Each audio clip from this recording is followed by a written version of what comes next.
पंक्तियों को सुनते हुए चलता व्यक्ति रुक रहा है।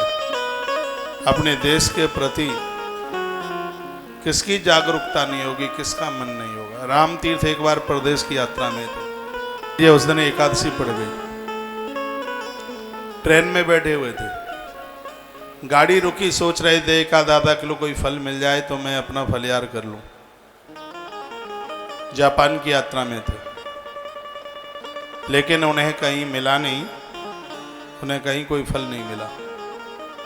मन मार करके अपने बर्थ में, अपने वो डिब्बे में आकर के जब बैठ गए तो क्या बोले, मैं तो सुनता रहा था कि जापान बड़े विकसित विकासशील लोगों का देश है, कि काय का विकास है, जहां एक सेब खाने को नहीं मिला। 10th क्लास में पढ़ने वाला कोई जापान का कोई बच्चा बैठा हुआ था सामने, उसने ये सब बात सुन ली। गाड़ी आगे के स्टेशन पर रुकी और वह कहीं से लाके 1 सेर 1 किलो सेब लेके आ गया। गुरुजी की झोली में रख दिए, कहा गुरुदेव आप ये फल खाइए। रामतीर्थ महात्मा जी बोले, पुत्र मैंने सब जगह देखा और ये फल मुझे नहीं मिले और तुम कहां से लेके आ गए। उसने जवाब दिया, गुरुजी ये भारत नहीं है, जापान है, खाने पीने की चीज़ें यहाँ थोड़ा ठीक ठाक से रखी जाती हैं। गाड़ी ज़्यादा देर के लिए रुकी थी और मैं ये लेके आ गया हूँ, आप ये फल ले लीजिए। तो पुराना समय था, उन्होंने 2 पैसा निकाल के दिया उस फल का। पुरानी बात थी, उस समय 2 पैसा चलता होगा। 10th क्लास में पढ़ने वाला वह जापानी नागरिक, वो बच्चा 10th में था, वह जज्बा था अपने देश के प्रति उसके अंदर। उसने कहा गुरुजी आपसे ये मैं फल की कीमत नहीं लूंगा। रामतीर्थ ने कहा क्यों नहीं लोगे, तुम कीमत नहीं लोगे तो हम तुम्हारे फल नहीं लेंगे, इसलिए कीमत तुम्हें लेनी पड़ेगी। तब वह रो पड़ा, कहने लगा गुरुदेव यदि इन फलों की कीमत चुकाना चाहते हो तो पैसों से नहीं, मुझसे वायदा कीजिए गुरुदेव, इन फलों की कीमत मैं आपसे यही कीमत लेना चाहूँगा कि जब आप जापान से भारत लौटें तो अपने देश में जाके ये मत कहना कि मुझे जापान में फल खाने को नहीं मिले, नहीं तो मेरे देश की बदनामी हो जाएगी। गुरुदेव मेरे देश की बदनामी हो जाएगी।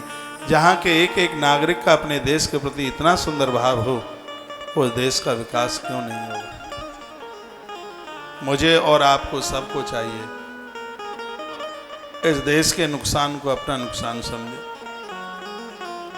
संकल्प करें इस बात का कि हम भारत की सड़कों को यूज करते हैं, प्रयोग में लेते हैं, यहां की सेवाओं को अपने प्रयोग में लेते हैं।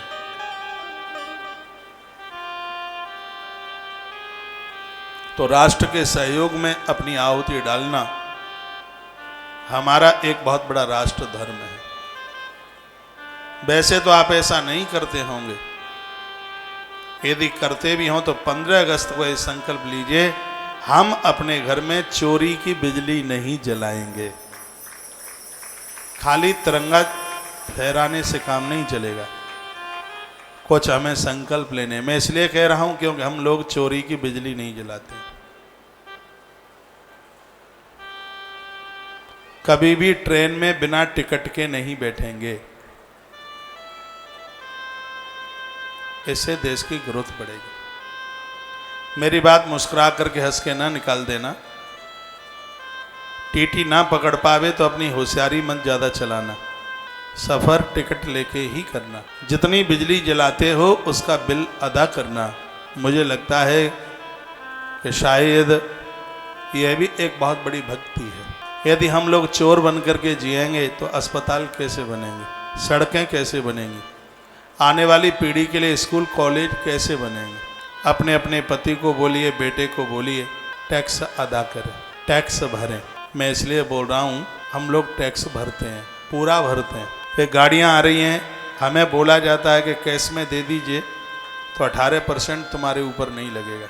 हमने कहा कि एक तरफ हम जनहित कर रहे हैं और एक तरफ हम राष्ट्र का शोषण करें, ये ठीक नहीं है। इस गौशाला का बिल 55,000 रुपया महीना आता है, आश्रम का बिल 1,82,000 आया है एक महीने का बिल, और इसको अदा करने में हमें सुख मिलता है कि राष्ट्र के नाम एक आहुति हमारी भी डल रही है और हम राष्ट्र के ऊपर कोई एहसान नहीं कर रहे हैं, हम राष्ट्र की चीज़ों को प्रयोग में ले रहे हैं।